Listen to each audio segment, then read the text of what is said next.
الحمدللہ رب العالمین والصلاة والسلام علی سید المرسلین۔ آج کی ویڈیو بہت زیادہ امپورٹنٹ ہے اور اس کی وجہ یہ ہے کہ آج کی ویڈیو روح کی بیماری سے متعلق ہے۔ سوال یہ ہے کہ کیا ہماری روح بھی بیمار ہوتی ہے، اور اگر بیمار ہوتی ہے تو روح کی بیماری کی علامات کیا ہیں؟ ہمیں کیسے پتہ چلے گا کہ ہماری روح بیمار ہے، اور روح کی بیماری کے نقصانات کیا ہیں،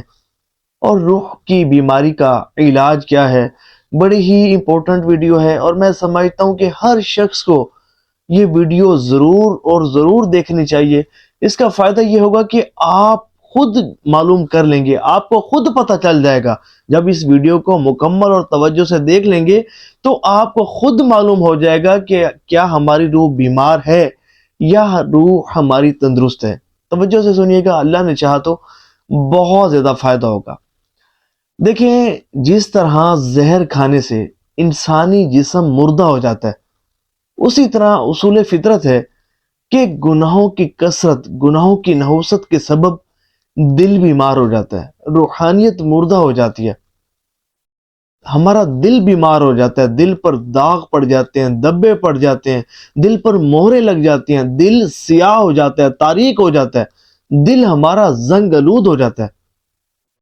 یہ گناہوں کی نحوست کے سبب ہوتا ہے۔ اچھا، ہمیں پتہ کیسے چلے کہ ہماری روح بیمار ہے؟ اس کی علامات کیا ہیں، سمٹمز کیا ہیں؟ دیکھیں، جس طرح جسمانی بیماری ڈائگنوس ہو جاتی ہے، جسمانی بیماریوں کے متعلق پتہ چل جاتا ہے کہ فلاں بندے کو فلاں مرض ہے یا فلاں بندے کو فلاں مرض ہے، ڈائگنوس ہو جاتا ہے، ٹیسٹ ہو جاتے ہیں، تو اسی طرح روحانی بیماری کی بھی کچھ خاص علامات ہیں، بڑی آسان علامات ہیں، بندہ آسانی سے سمجھ جاتا ہے کہ اس کا دل بیمار ہے یا نہیں ہے۔ اب علامات کیا ہیں؟ سب سے پہلی علامت روح کی بیماری کی وہ یہ ہے کہ جس بندے کی روح بیمار ہوتی ہے تو اس کی طبیعت عبادت کی طرف مائل نہیں ہوتی، عبادت کرنے کا دل نہیں کرتا، نفس بہت سستی میں مبتلا کر دیتا ہے، اور بندہ سمجھے کہ عبادت کرنا اس کے لیے بہت مشکل ہو جاتا ہے۔ اس کے برعکس گناہ کرنا اس کے لیے بڑا آسان ہو جاتا ہے،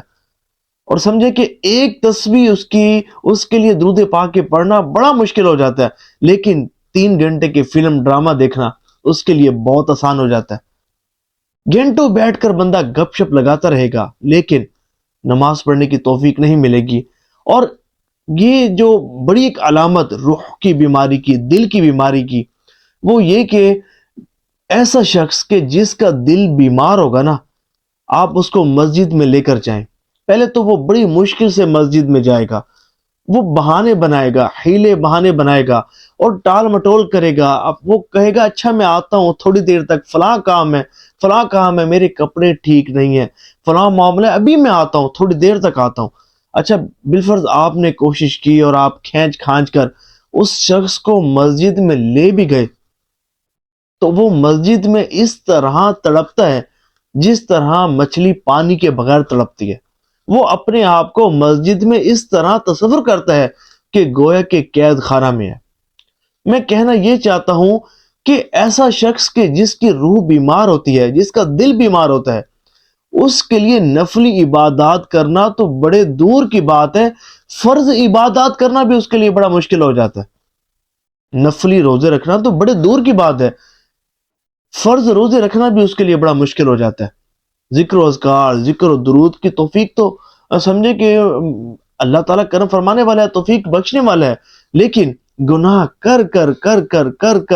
کے اس شخص نے اپنے دل کو اتنا سیاہ کر دیا ہوتا ہے، اتنا تاریک کر دیا ہوتا ہے، اتنا زنگ آلود کر دیا ہوتا ہے کہ ذکر و درود کی توفیق نہیں ملتی، نماز روزے کی توفیق نہیں ملتی، اور یہ وہ شخص ہوتا ہے کہ گناہوں کی نحوست کے سبب وعظ و نصیحت بھی اس پر اثر نہیں کرتی،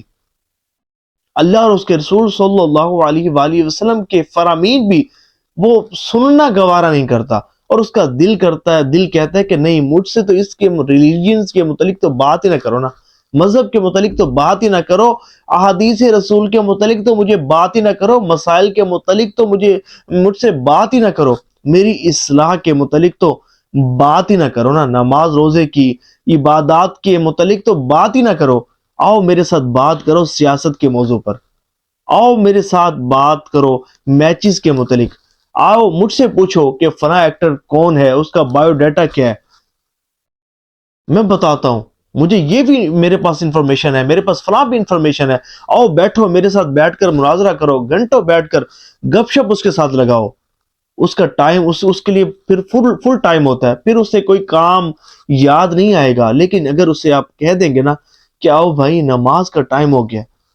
تو وہ ایسے بھاگے گا کہ جیسے شیطان اذان کے وقت بھاگتا ہے، وہ کہے گا نہیں مجھے ایک کام ہے، میں ابھی آتا ہوں، میرے کپڑے خراب ہیں، فلاں معاملہ ہے۔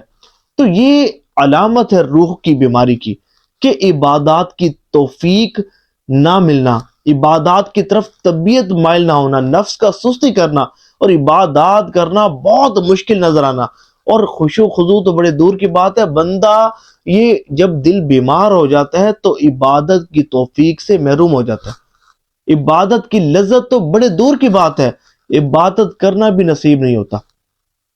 اور بندہ بہت دور دور بھاگتا ہے۔ میں جانتا ہوں ایسے لوگوں کو، کہ سمجھو کہ بعض لوگ تو ایسے ہوتے ہیں کہ جو صرف جمعہ پڑھتے ہیں بس، اور بعض ایسے ہوتے ہیں کہ عید کے عید مسجد میں جاتے ہیں، اور بعض تو ایسے ہوتے ہیں کہ عید کے دن بھی مسجد میں جانا نصیب نہیں ہوتا، کیونکہ ان کی روح بہت کمزور ہو چکی ہوتی ہے، بیمار ہو چکی ہوتی ہے،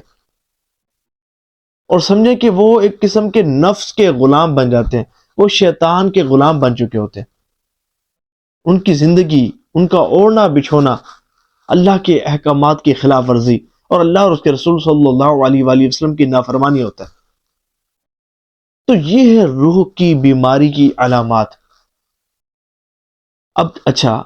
اب یہ تو پتہ چل گیا، اب اس کا ٹریٹمنٹ کیا ہے، روح کی کمزوری کا، روح کا علاج کیا ہے، کہ کس طرح روح جو ہے وہ طاقتور ہو جائے، قوی ہو جائے، اور ہماری جو روح ہے وہ روحانیت کی طرف ترقی کرنا شروع کر دے۔ کیا ہم ایسا کریں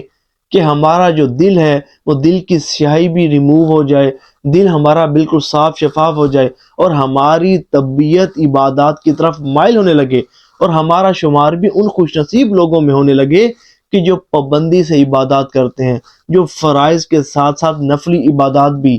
بجا لاتے ہیں۔ تو چند میں ایسے آپ کو عبادات بتاتا ہوں، یہ وہ اتھینٹک عبادات ہیں کہ ان کی برکت سے دل کی سیاہی بھی دور ہوتی ہے، اور دل کی بیماری بھی دور ہوتی ہے، روح کی بیماری بھی دور ہوتی ہے۔ سب سے بیسک اور سب سے پہلی چیز وہ یہ ہے استغفار، یعنی کہ اللہ تعالیٰ سے اپنے گناہوں کی معافی مانگنا اور گناہوں سے سچی توبہ کرنا۔ دیکھیں، جب تک آپ گناہوں پر ڈٹے ہوئے ہیں تو یقین مانیے یہ ہو ہی نہیں سکتا کہ آپ کی روحانیت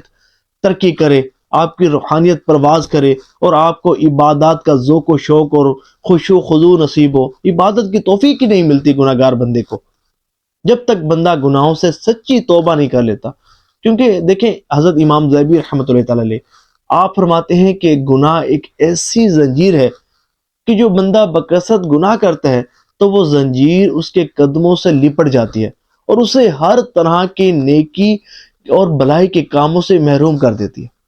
تو یہ گناہ جو ہے یہ بندے کی دنیا بھی برباد کر دیتے ہیں، اور دنیا کے ساتھ ساتھ بندے کی آخرت بھی برباد کر دیتے ہیں، اور اسے اللہ کے نافرمان اور ناپسندیدہ بندوں میں شامل کر دیتے ہیں،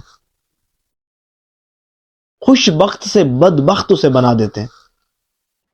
اس کے دل کی دنیا تاریک کر دیتے ہیں۔ اللہ تعالیٰ ہمیں محفوظ رکھے۔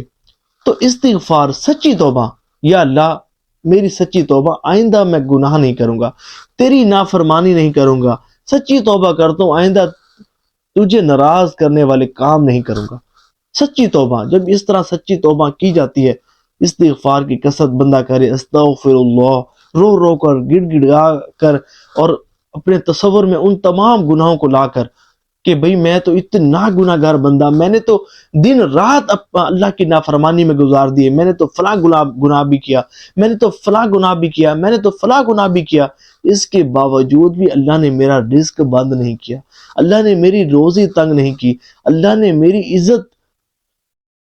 پامال نہیں کی، اللہ نے میری عزت کو محفوظ رکھا ہے، اللہ نے میرے اعضاء کو سلامت رکھا ہے، اللہ نے میری صحت کو ختم نہیں کیا، اللہ نے میری زندگی کو ختم نہیں کیا، اللہ نے مجھے ڈیل دے رکھی ہے، مہلت دے رکھی ہے، اس کا شکر ہے۔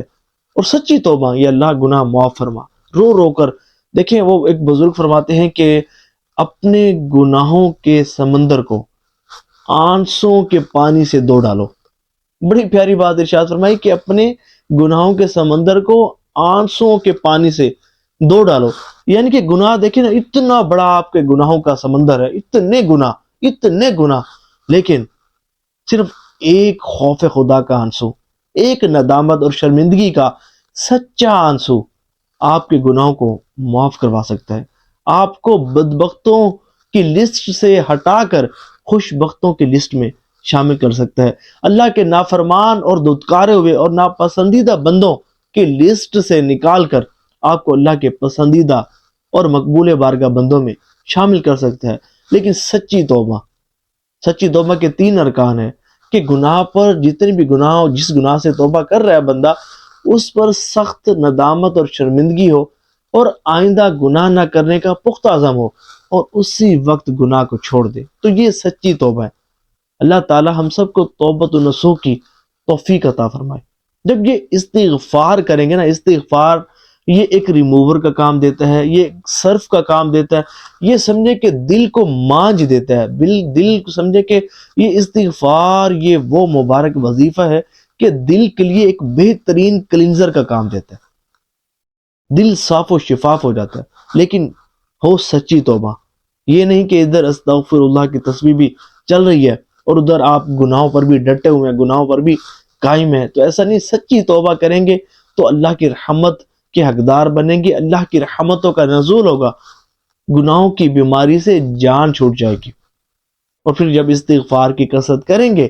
تو اللہ کی رحمت سے، اللہ کی رحمتوں کا نزول ہوگا، آپ کے دل کی سیاہی بھی مٹنا شروع ہو جائے گی، اور جب اللہ کا نور آپ کے دل میں داخل ہوگا تو عبادات کی توفیق بھی ملے گی، اور عبادت کا خشوع و خضوع بھی آپ کو نصیب ہوگا۔ اب روح کی بیماری اور دل کی بیماری کو دور کرنے والا جو دوسرا عمل ہے